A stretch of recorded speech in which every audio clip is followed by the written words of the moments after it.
Hello there, it's Miss Mary from the Clarksville-Montgomery County Public Library bringing you Bedtime Story Hour. So let's get started because this week we're doing St. Patrick's Day books.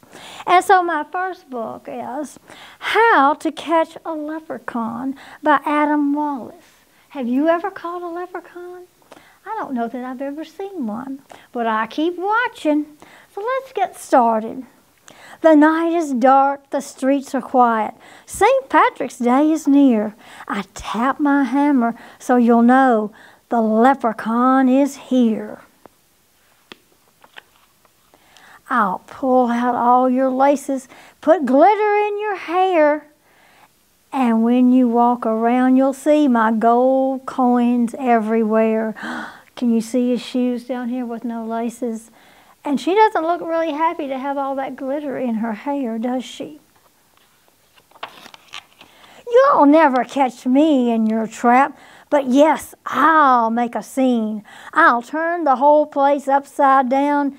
Your toilet will be green. Oh no, look at this toilet. Ooh, that's emerald green, isn't it?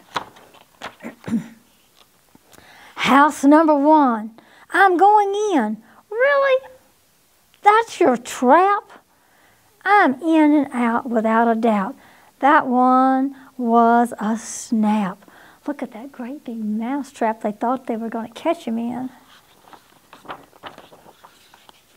And now I think it's getting worse.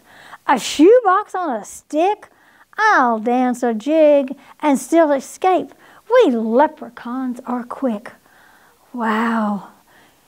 Look at him. He's peeping through the window. I think he's plotting out his course, don't you? Another house. I fixed your shoes. They were quite smelly.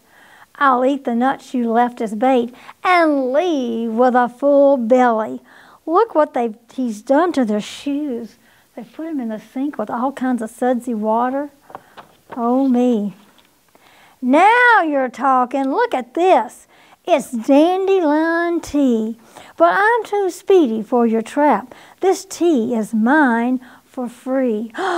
Look, there's his little hand grabbing the tea pitcher, and off he goes. I know you want my pot of gold. That iron cage was clever, but I've been alive 200 years. You won't catch me ever. Ha, ha, ha. Now you're getting fancy, but I'll escape with twinkle toes. It's a fancy, pantsy, dancy. Oh, look at them. It seems to me an engineer has helped with this design. Too bad this little leprechaun is going to be just fine. Oh, he has escaped it all, and I see a foot running out the door. Can you see his foot over there? Your entire house is one big trap, from the ceiling to the floor. Nice try, indeed, but soon enough I'll stroll right out the door. Totally a safe place for leprechauns. Can you see everybody's doing something in the windows to try to catch Mr. Leprechaun? The leprechaun be gone 3,000. Give me quite a scare. But without a 4-leaf clover, I won't be caught in there. Looks like the 3,000 has blown a big hole in the wall. You'll never catch this leprechaun. Impossible. That's a fact. Unless one day a brilliant child designs the perfect trap. Oh my. He has escaped again. But who will that child be? Look at everybody. They're putting all their work together. And Mr. Leprechaun says, better luck next year.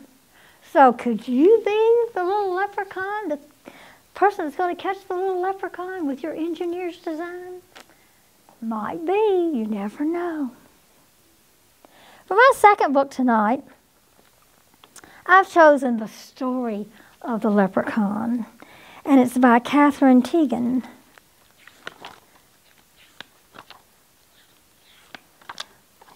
Leprechauns are wee little people, aren't they?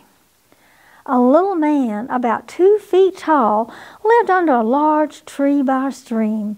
You could easily find him by listening for the tap, tap, tap of his hammer. Can you see him over here? He's working on his shoes. The little man was a shoemaker. He spent his days making shoes that were green, gold, and lavender. Some with pointy toes and some with high heels for the people who lived nearby and for the fairies who lived in the woods. The people knew he was a leprechaun, for there were many fairies like him who lived outside the villages.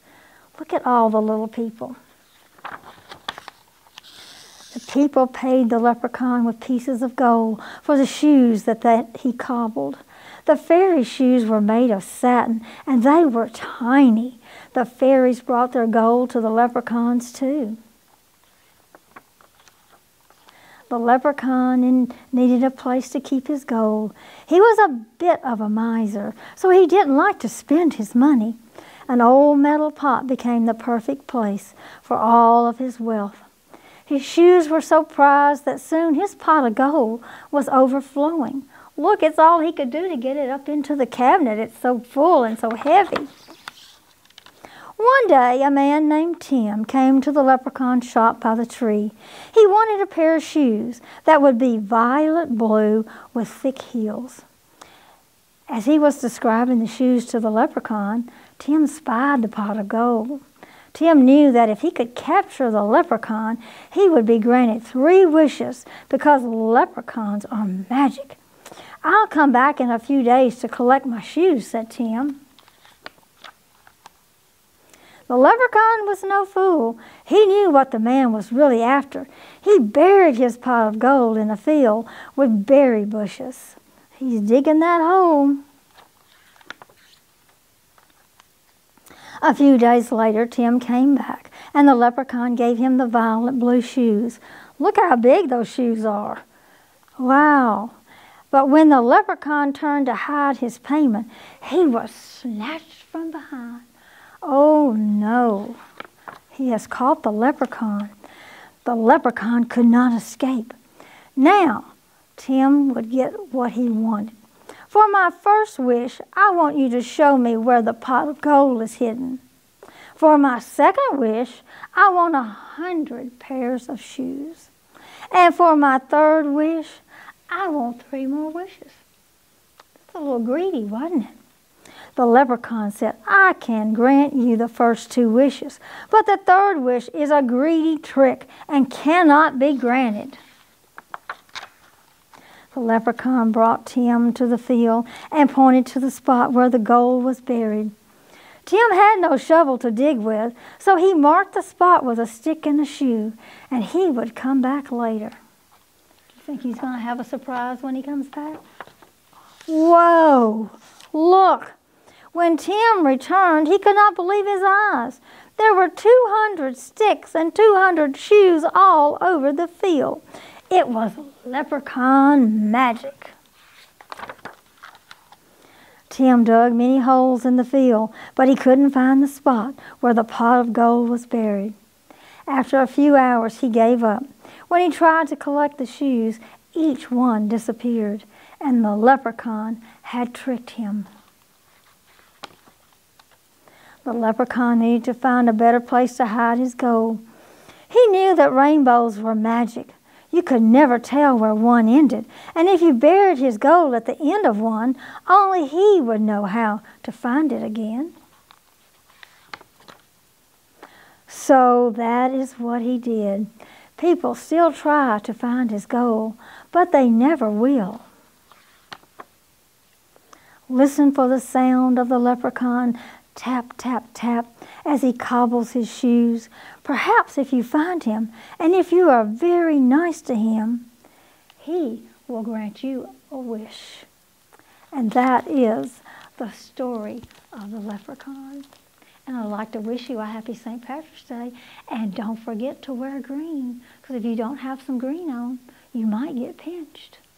So those were our Leprechaun books today. Can you take a big deep breath for me and raise up your little arms high in the air and let out your breath and bring them down and put them in your lap? Because it's time for Miss Mary to say good night to all my Storytime friends. Until next week. See you then.